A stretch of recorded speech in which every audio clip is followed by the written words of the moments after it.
As far as features go, the specs for the D5600 are pretty much identical to those of the D5500. Resolution remains the same at a decent 24.2 MP, with the APS-C-sized CMOS sensor again shunning an optical low-pass filter in the quest to pull out even more detail from the data recorded.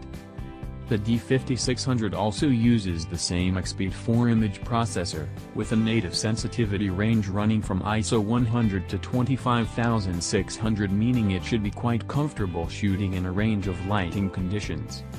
The optical viewfinder provides coverage of 95% of the frame, pretty standard on an entry-level DSLR, so for some key shots you may want to double-check the composition on the rear display to ensure that nothing unwanted has crept into the extreme edges of the frame.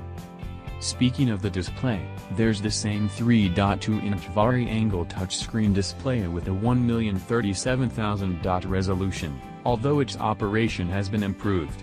It now offers the frame advance bar we've seen on both the D5 and D500 to speed up toggling through images, as well as a crop function for use during playback.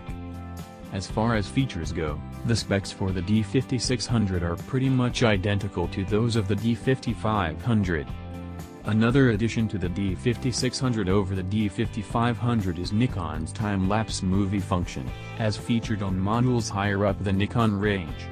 This allows for time-lapse movies to be captured and put together entirely in camera, with an exposure smoothing function helping to even out variations in lighting as your sequence is captured. While other manufacturers are starting to offer 4K video capture as standard, Nikon has, a little bit disappointingly, decided to stick with 1080p capture here, with a choice of 60p, 50p, 30p, 25p and 24p frame rates. The D5600 features a small stereo microphone positioned just in front of the hot shoe. If you want to use a dedicated microphone, there's a 2.5mm port on the side of the camera.